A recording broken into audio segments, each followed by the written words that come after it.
বদরের সেই প্রান্তরে লড়াইয়ের ময়দানে আল্লাহর নবী ডাক দিয়ে বললেন, আজকের এই জিহাদের ময়দানে সেনাপতির দায়িত্ব পালন করবেন। কারণ কোন সাহাবায়ে কেরাম সবাই চিন্তা করতে লাগলেন, না জানি কে সেনাপতি হয়ে যায়, না জানি আজকের যুদ্ধের ময়দানে কি যেন হয়ে যায়। আল্লাহর নবী মুহাম্মদুর রাসূলুল্লাহ সাল্লাল্লাহু আলাইহি সাল্লাম ডাক দিয়ে বললেন, আজকের এই জিহাদের ময়দানে সর্বপ্রথম সেনাপতির দায়িত্ব পালন করবেন আমার পালক পুত্র যায়েদ। কোথায় তুমি দাঁড়িয়ে যাও। যায়েদ দাঁড়িয়ে গেলেন। 2 নম্বর বললেন, 2 নম্বরে সেনাপতির দায়িত্ব পালন করবেন আমার চাচাতো ভাই জাফর বিন আবি তালিব। 3 নম্বরে দায়িত্ব পালন করবেন আমার সাহাবী আব্দুল্লাহ বিন রাওয়াহা। এতে প্রমাণ হয়ে গেল, হুজুর যখন 1 জন 2 জন 3 জনের কথা বললেন, তার মানে 3 জন শহীদ হয়ে যাবে আজকের এই জিহাদের ময়দানে। হুজুর বললেন যে যখন আব্দুল্লাহ বিন রাওয়াহা যখন চলে যাবে, যদি শহীদ হয়ে যায়, তাহলে তোমরা নিজেরাই একজন তোমরা সেনাপতি তোমরা বানায় নিও।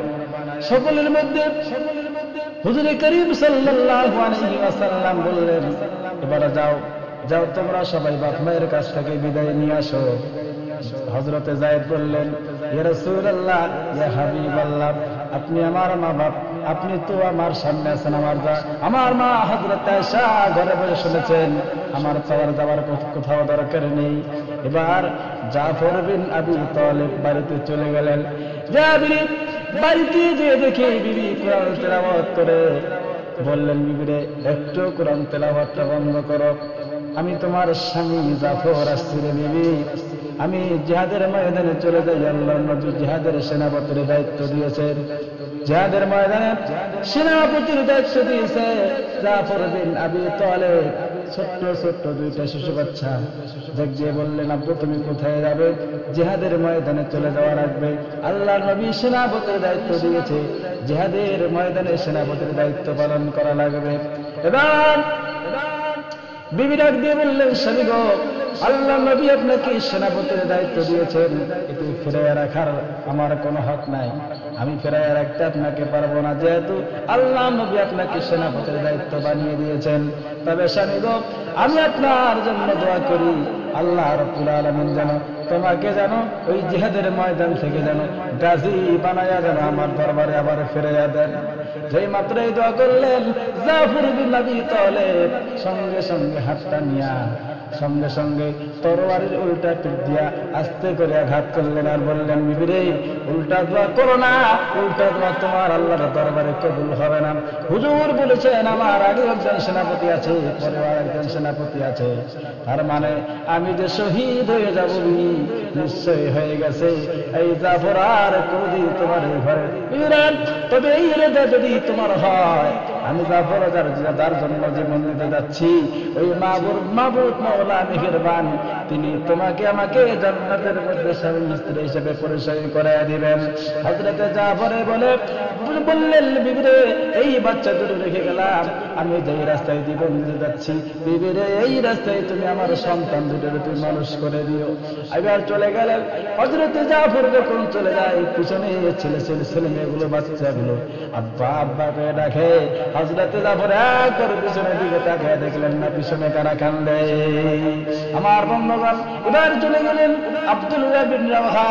সেই রাত্রে সরকারের বিবাহ রাত্রে চলে গেলেন, যা ডাক দিয়ে বললেন, বিবিরে আমি তোমার স্বামী আব্দুল্লাহ বিন রাওয়াহা, ওই যে বিবাহ রাত্রে সবাই একবারে দেখছিলাম, বিবিরে আমি আল্লাহর নবী আমাকে সেনাপতির দায়িত্ব দিয়েছে, জিহাদের ময়দানে যাওয়া লাগবে। এবার বিবি ডাক দিয়ে বলে, স্বামী গো, আমি একজন মদিনার, আমি একজন সুন্দরী, আর আপনি একজন সুন্দর পুরুষ, আমি আপনাকে কোনো রকম একটু দেখেছি, ভালো মতো দেখতে পারি নাই। স্বামী গো, আপনি একটু ঘরের ভিতরে আসেন, আমি আপনাকে একটাবার এক নজর আমি আপনাকে দেখে রাখি, যাতে করে কিয়ামতের ময়দানে যেতে আমি আপনাকে স্বামী বলে যেন চিনে নিতে পারি। এবার ডাক দিয়ে বললেন, বিবিরে ঘরের ভিতরে যাবো না, ঘরের ভিতরে গেলে প্রেম জন্মাবে। বিবিরে আমি ঘরের ভিতরে যাব না। দোয়া করো রে বিবি, যেই মাহবুব মেহেরবান মাওলা, যার জন্য জীবন দিতে যাচ্ছি, সেই মাহবুব তোমাকে আমাকে জান্নাতে স্বামী স্ত্রী হিসেবে পরিচয় করাইয়া দিবেন।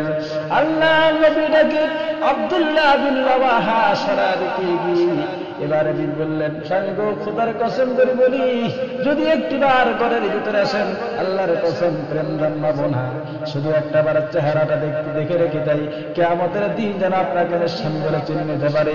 ডাক দিয়ে বললেন, বিবরে, যদি এই হৃদয় তোমার হয়, ওই মাহবুব মেহেরবান তোমাকে আমাকে জান্নাতের মধ্যে স্বামী স্ত্রী হিসেবে পরিচয় করে দিবেন।